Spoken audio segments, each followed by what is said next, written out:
పత్రం పుష్పం ఫలం తోయం.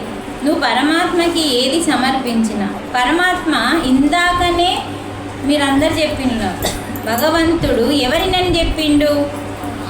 ఆత్మస్వరూపం అని చెప్పిండు. మరి పత్రం పుష్పం ఫలం తోయం మీరు ఆత్మకి ఇస్తుండ్లా, ఎవరికి ఇస్తుండ్రు? భగవంతుడు ఆత్మస్వరూపుడు, మనం విగ్రహానికి ఇస్తున్నాం, ఇది ఒకటి.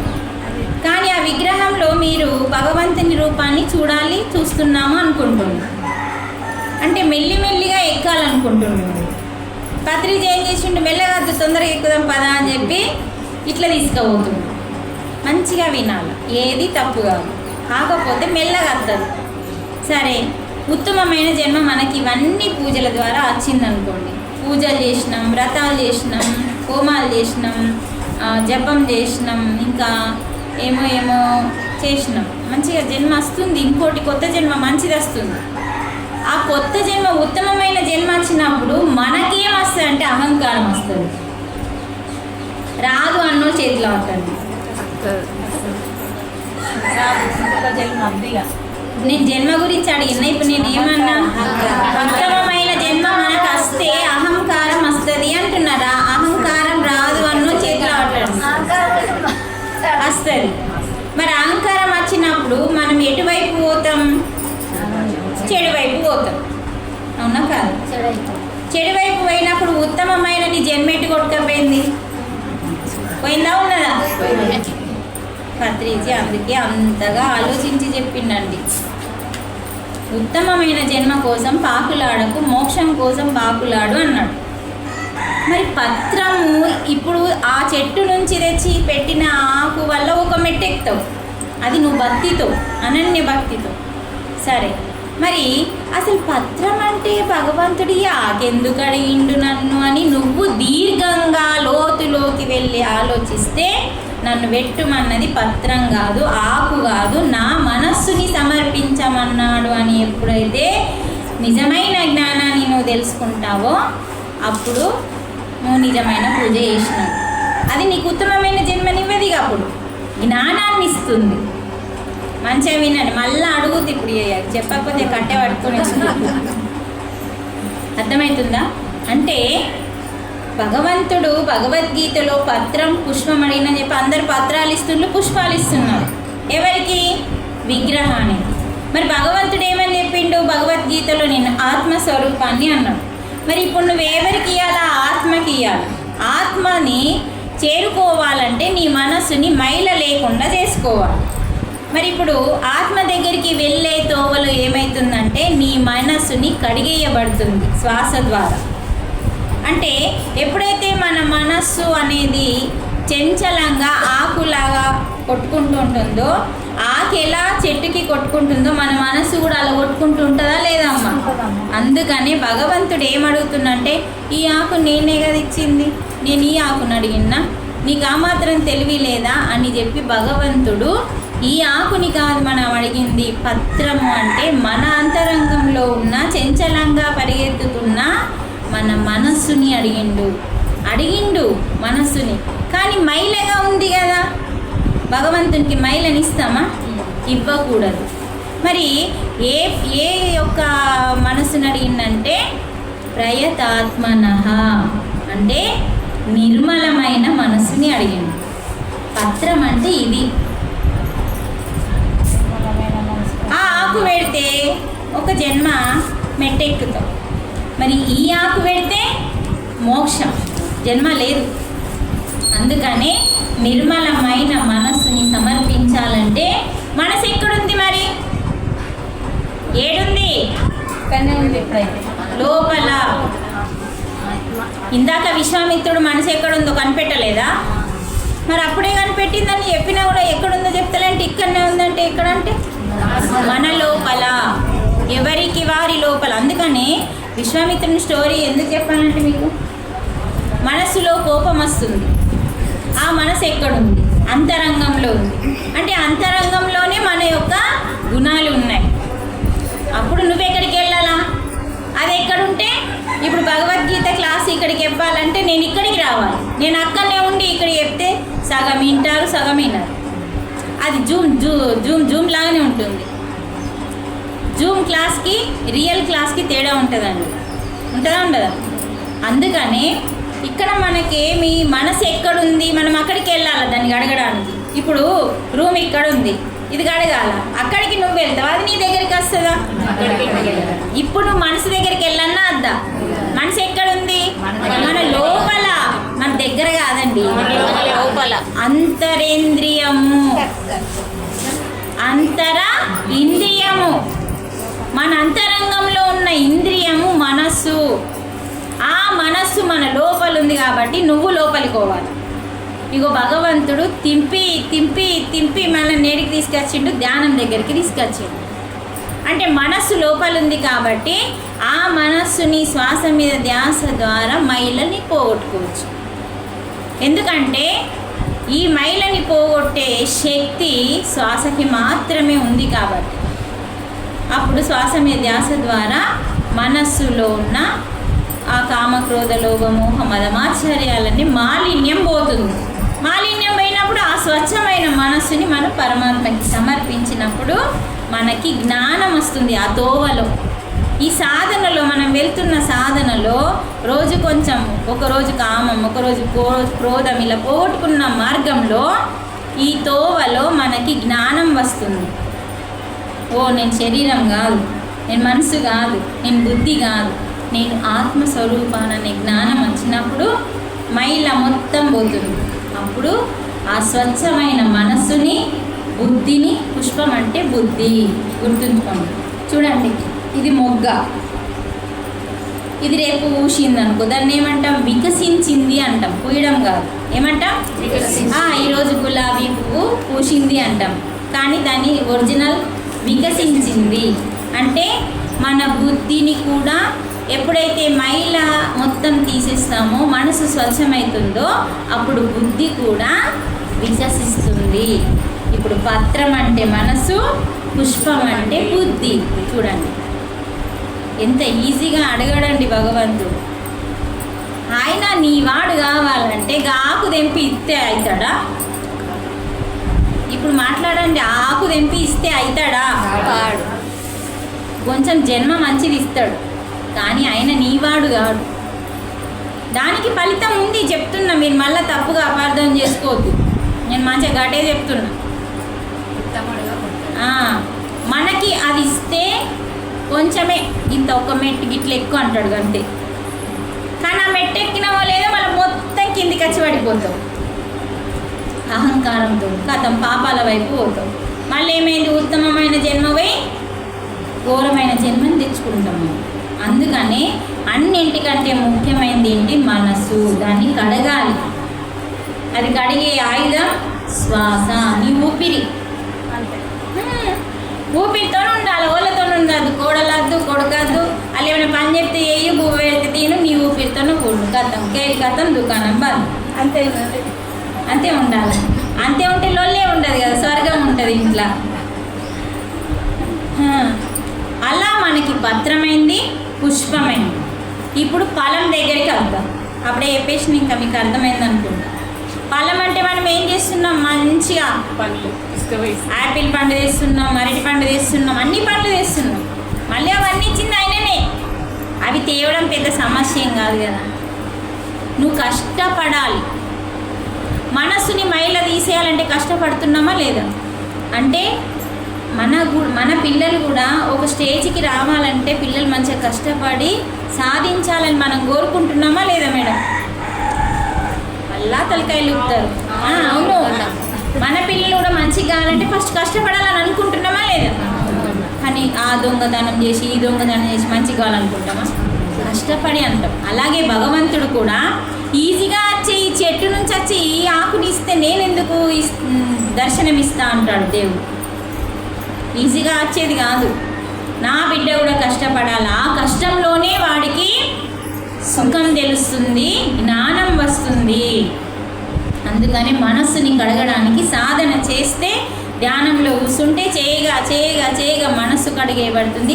మనసు ఎప్పుడైతే శుద్ధి అవుతుందో బుద్ధి ఏంటనే వికసిస్తుంది. ఈ రెండు వికసించిన తర్వాత ఏమంటాడు భగవంతుడు? ఈ రెండు మనసు అడిగిండు, బుద్ధి అడిగిండు. తర్వాత పండు ఎందుకు అడుగుతాడని పని అడిగిండు? నేను ప్రతిరోజు బద్ధకస్తునిగా ఉండకుండా రోజు పని చేయాలి, ప్రతిరోజు పని చేయాలి. ఏ పని ఎంత శాతం అయితే అంత పని మాత్రం ఖచ్చితంగా చేయాలి. కర్మ చేయాలి కానీ అకర్ముడిగా ఉండద్దు అంటున్నాడు గీతలు. భగవంతుడు ఏం చెప్తున్నాడు మనకి? నువ్వు బిడ్డ తప్పకుండా పని చేయాలి. ఆ పని చేసిన ఫలితం, ఆ ఫలం అడిగింది. పని మాత్రం చేయు, అది నీ పని, కానీ పని చేయకుండా కూడా ఉండకూడదు. అప్పుడు ఆ ఫలితాన్ని పరమాత్మకి సమర్పిస్తే ఆ యొక్క ఫలితము నీకు మూడింతలుగా తిరిగి వస్తుంది అని చెప్పింది. మనం ఏం చేస్తాం? కర్మలు చేస్తాం, ఫలితాన్ని ఎప్పుడు వస్తుంది అని చూసుకుంటా కూర్చుంటాం. అది వస్తుందో రాదో కూడా తెలియదు. ఇక చూడద్దు. ఇది అడిగిండు. నువ్వు ఏ పండు పెట్టాల్సిన అవసరమే లేదు. ఆకలి ఉన్నోనికి పెట్టు కడుపులకి, కానీ భగవంతునికి అవసరం లేదు. నువ్వు చేసిన కర్మ ఫలం. ఇందాక నుంచి నేను చెప్తున్నారా, నేను ఇప్పుడు ఈరోజు నిజమైన కర్మ ఇది అంటే ఆత్మకి సంబంధించిన నిజమైన కర్మ అని ఎందుకన్నది వాళ్ళ మేడం? ఆత్మ నిత్యమైంది, సత్యమైంది, నిజమైంది కాబట్టి, ఎప్పటికీ ఉండేది కాబట్టి దానికి సంబంధించిన కర్మ కదా ఇది. అర్థమవుతుందా? మేడం భోజనం పెట్టింది శరీరానికి, ఉంటుందా? మళ్ళీ పోతాడు కదా. ఇప్పుడు కడుపు నిండుతుంది. రాత్రి అయితే ఈ మేడం మతి మరుస్తాం, మా లోటు పెడతారు, వాళ్ళు గుర్తొస్తారు. అంటే ఇది మాయమయ్యేది, ఇది కరిగిపోయేది. కానీ ఆత్మ కరిగిపోయేది కాదు, దానికి సంబంధించిన జ్ఞానం కూడా కరిగిపోయేది కాదు. కాబట్టి ఇది నిజమైన కర్మ. అర్థమైందా? ఈ కర్మ పుణ్యాన్ని ఇస్తుంది, ఈ కర్మ మోక్షాన్ని ఇస్తుంది. మరి ఆత్మ దగ్గర, ఆత్మ పాఠాలు నేర్చుకునే దగ్గర ఎక్కడైతే అన్నదానం జరుగుతుందో అది కూడా ఆత్మకు సంబంధించిన కర్మే అవుతుంది. ఆత్మ క్లాసులు నడని దగ్గర అన్నదానం చేసినామనుకో అది పుణ్యం కిందికి పడుతుంది. గుర్తుంచుకోండి, అది పుణ్యం కిందికి. ఇప్పుడు ఒక గుడిలో నువ్వు అన్నదానం చేసినామనుకో అది పుణ్యం కిందికి వస్తుంది. అదే గుడిలో నువ్వు క్లాస్ పెట్టి, అక్కడ నువ్వు ఆత్మజ్ఞానానికి సంబంధించిన క్లాస్ పెట్టి అక్కడ భోజనం పెట్టినామనుకో అది మోక్ష కర్మ అవుతుంది. అడగకపోతే, నువ్వు అడుక్కోకపోతే, అంటే ఆశించకపోతే. పత్రమైంది, పుష్పమైంది, ఫలం. ఫలం ఇప్పుడు ఏ పండిస్తారు?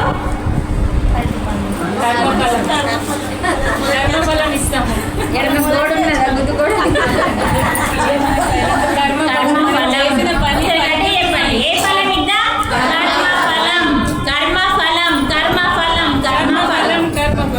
పత్రం అంటే మనస్సు, పుష్పం అంటే బుద్ధి, ఫలం అంటే కర్మఫలం. తోయం నీరు అంటే కర్మ చేస్తే వస్తుందే చెమట, రంధ్రాల నుంచి వస్తుందే చెమట. ఆ చెమటను అడిగింది తోయం అంటే. బోరింగ్లకి వెళ్ళి ఓళ్ళకన్నా నీళ్ళు వస్తాయి, నల్లలకి వెళ్ళి ఓళ్ళకన్నా నీళ్ళు వస్తాయి, బావిలకి వెళ్ళి అందరికి వస్తాయి. కానీ కష్టంతో వచ్చే చెమట ఉందే, స్వేద రంధ్రాల నుంచి వచ్చే చెమట, కష్టపడి వచ్చే చెమట నిజమైన తోయం అన్నాడు. చూడండి,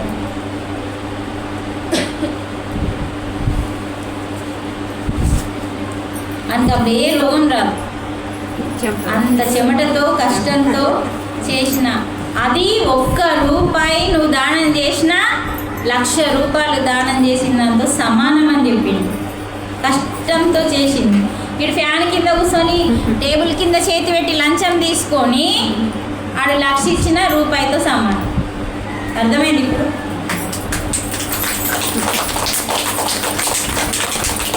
అందుకని డబ్బు ఎంత ఇచ్చామన్నది ముఖ్యం కాదు. అదే పాకశుద్ధి అన్నాం కదా. ఇప్పుడు పాకశుద్ధి అంటే డబ్బుని ఏ విధంగా సంపాదించి నువ్వు దానాలు చేస్తున్నావు. దానం నీ ఖాతాలో పడాలంటే అది ఏ రూపంలో వచ్చింది కూడా అవసరం. అందుకని పత్రం, పుష్పం, ఫలం, తోయం. అందుకని ఈ చెమట నుంచి వచ్చే నీరు నీ ఆత్మలింగానికి అభిషేకం జరుగుతుంది. ఇక్కడ ఉన్నది ఆత్మలింగం హృదయంలో. ఈ తోయంతో, ఈ నీరుతో ఇక్కడ ఉన్న లింగానికి అభిషేకం. అంటే కష్టపడి పని చెయ్యు. అందుకని కర్మ బుద్ధితో చెప్పమ్మా, నువ్వు చెప్తుంటే నేను వాడుతున్నా. చెప్తాను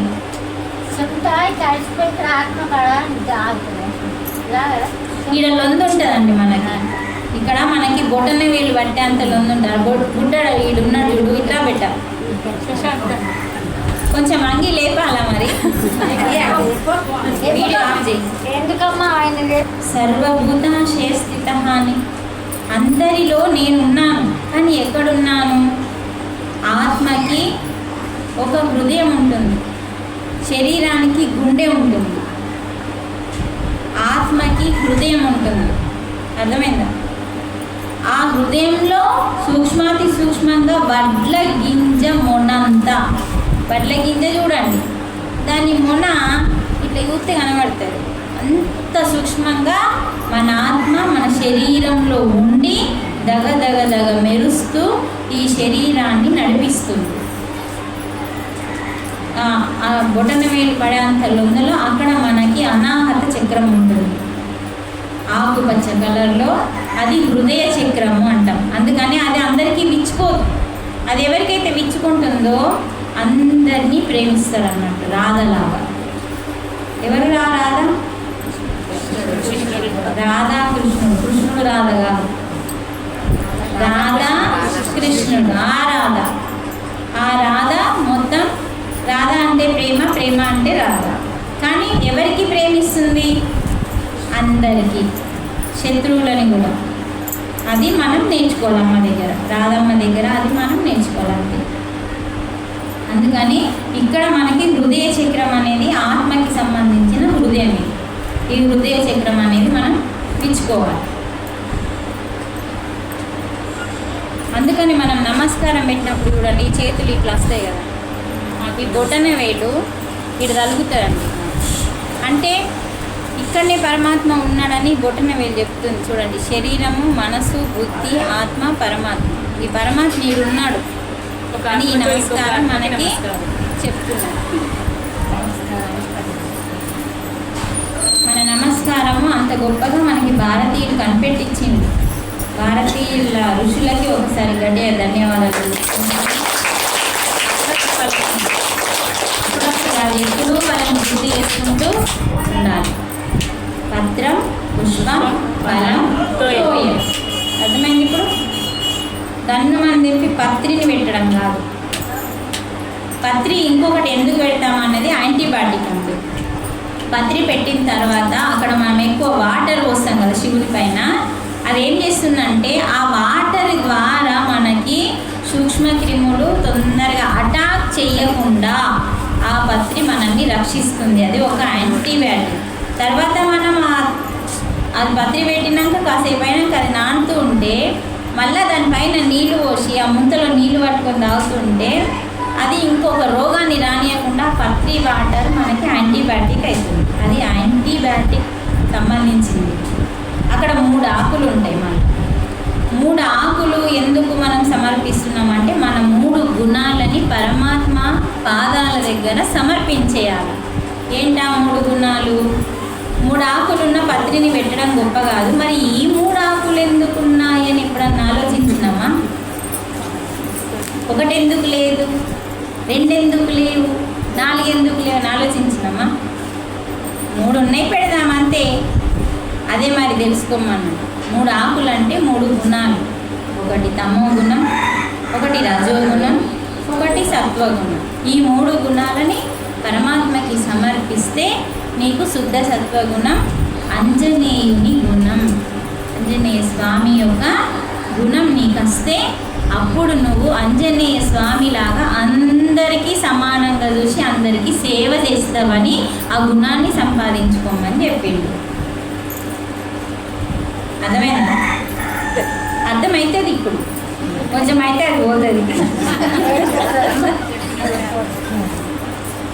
అందుకని 3 ఆకులు ఇచ్చింది దాన్ని. మరి ఏకబిలో పత్రం కూడా ఉంది తెలుసా? ఏకబిలో పత్రం అంటే ఏంటిదంటే నువ్వు నిర్గుణ స్థితికి రా, గుణము లేని స్థితి నిర్గుణ స్థితికి రా. అందుకే ఏక బిల్వ పత్రం. మళ్ళీ 5 ఆకుల పత్రి కూడా ఉంది తెలుసా? 5 ఆకులు. మళ్ళీ 11 ఆకుల పత్రి కూడా ఉంది. 5 కూడా ఉంది. 1 3 5 11. మేము మొన్నటి ఏరువాక పౌర్ణమికి ఏక బిల్వ పత్రం అనే ఆలయం దగ్గరికి వెళ్ళి పౌర్ణమి మెడిటేషన్ చేస్తున్నాం. మన వట సావిత్రి పౌర్ణమి వచ్చింది కదా ఆ రోజు. ఇది పత్రం పుష్పం యొక్క శ్లోకం యొక్క పరమార్థం. అందుకని భగవంతుడు అడిగింది అడిగినట్టు ఇవ్వడం కాదండి, అడిగిన దాని యొక్క పరమార్థం తెలుసుకొని ఇవ్వాలి. మనం ఆయనకి ఇచ్చినామా చెప్పండి? ఇప్పుడు ఏమన్నా ఇచ్చినామా ఆయనకి? భద్రం పుష్పం ఫలం తోయం. ఏది ఇచ్చినా అంటే ఆకునిచ్చినా, పువ్వునిచ్చినా, ఆఖరికి నీళ్ళు ఇచ్చినా ప్రీతితో స్వీకరిస్తాను, కానీ నిర్మలమైన మనస్సుతో ఇవ్వు అన్నాడు.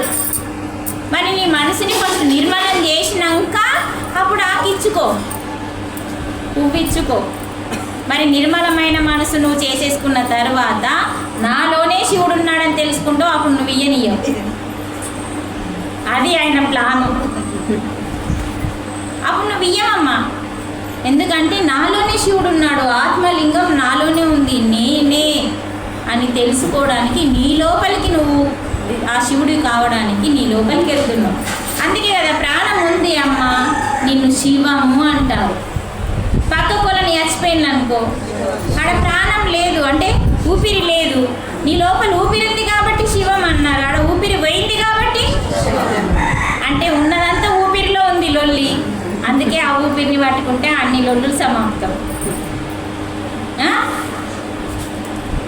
గట్టిగా పట్టుకోవాలి ఊపిరిని. ఏ పని ఉంది ఇలా లూజ్ ఇడిస పెడతా అంటే అది ఇంకా నిన్ను లూజ్ ఇడిస పెడుతుంది. అదే చేస్తున్నాం మరి మనం.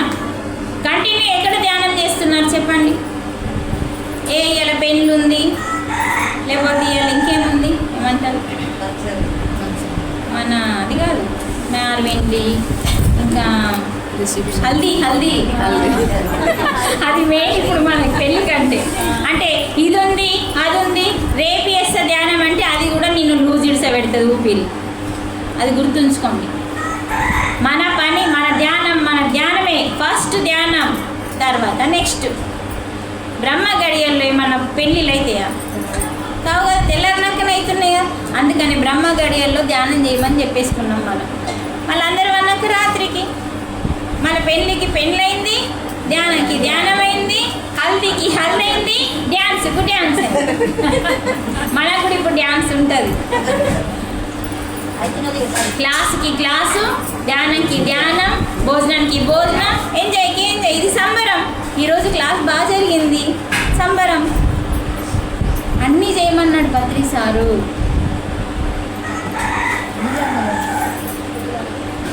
ఎంతైందమ్మా టైం? ఒక 10 నిమిషాలు క్లాస్ చెప్పుకొని ధ్యానం చేద్దాం. ఇంకొక 10 నిమిషాలు ఓకేనా? ఇప్పుడు భగవద్గీత అర్థిగా. ఇప్పుడు ఏం చెప్పుకుందాం? వేమన్నది ఒక పద్యం. అసలు పద్యం దొరికింది. బ్రహ్మంబనంగా వేరే పరదేశమున లేదు. బ్రహ్మంబనం అంటే బ్రహ్మం అనేది ఎప్పుడో ఉంది అని వెతుకుతున్నాం, వేరే పరదేశమున లేదు అంటున్నాడు. బ్రహ్మంబనంగా తానే బట్టబయలు, తానే నువ్వే. బ్రహ్మంబనంగా తానే బట్టబయలు, తన్ను తానెరిగిన తానే పో బ్రహ్మంబు. తనను తాను ఎరుగలేకపోతున్నాడు. నిన్ను నువ్వు ఎరగలేకపోతున్నావు అంటే నిన్ను నువ్వు గుర్తించలేకపోతున్నావు. విశ్వదాభిరామ వినురవేమ. బ్రహ్మం వనంగా అంటే బ్రహ్మ అంటే మనం కేవలం బయట భగవంతుడు ఎక్కడో బయట బయట బయట అని మొత్తం గిర్ర గిర్ర తిరుగుతున్నాం. అందుకే కృష్ణుడు ఏం చెప్పిండు ధర్మరాజుకి? మీరు ఓన్లీ సొరకాయని తీసుకొని పంపించిండు. గుర్తుందా సొరకాయ కథ? పట్టుకొని గిర్రా గిర్రా యాత్రలోనే తిరిగిండు. మరి ఎక్కడికి తిరిగినా నీ లోపల చేదు అనే గుణం పోలేదు కాబట్టి అప్పుడు ఆన్సర్ ఇచ్చేసిండు భగవంతుడు. మరి బ్రహ్మం అనేది వేరే బయట పరదేశంన లేదు. బ్రహ్మంబనంగా తానే బట్టబయలు చెయ్యు, నీలోనే ఉంది బ్రహ్మంబు. చూడండి వేమన పద్యం ఇప్పటిదాకా తెలుసుకున్నామంటే అదే. మళ్ళీ ఏమంటుండు? తన్ను తానెరిగిన నిన్ను నువ్వు ఎరగట్లేదు అంటే నీలో ఉన్న దేవుణ్ణి నువ్వు గుర్తించక దేవుడు వేరే ఉన్నాడు, నేను వేరు దేవుడు వేరు అని అనుకొని నిన్ను నువ్వు గుర్తించక తానే పో బ్రహ్మంబు, నువ్వే బ్రహ్మంబు విశ్వదాభిరామ వినురవేమ. చాకి కోకలుతికి, చూడండి శాఖల గురించి చెప్తున్నాడు. నాకు తెలిసి ఈ విషయం చదువుకున్నాం కంటే శాఖలు ఉన్నారు ఇక్కడ ఊళ్ళే ఉంటారు. ఇక్కడ అడిగిన నేను చాకి కోకలుతికి చీకాకు పడవేసి.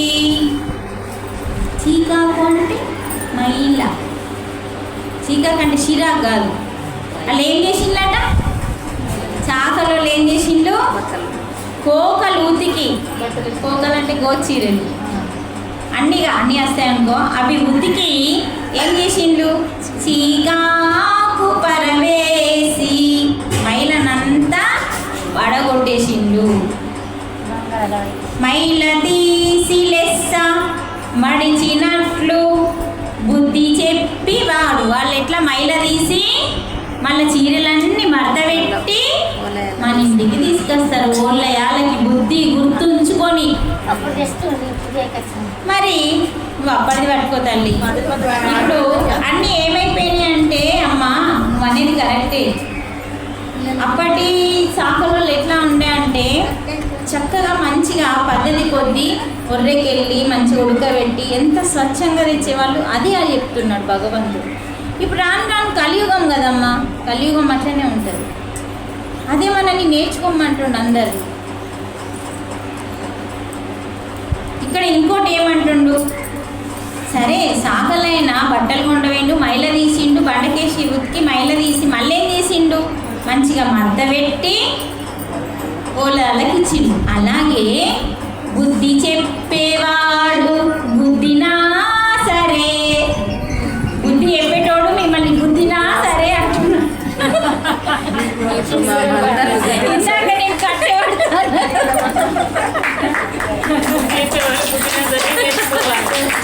బుద్ధినా మేలయా విశ్వదాభిరామ అంటే మన శ్రేయస్సు కోరుకునే వాళ్ళు ఘాటుగా ఉంటారండి. మన మీద కోపం వస్తుంది వాళ్ళకి.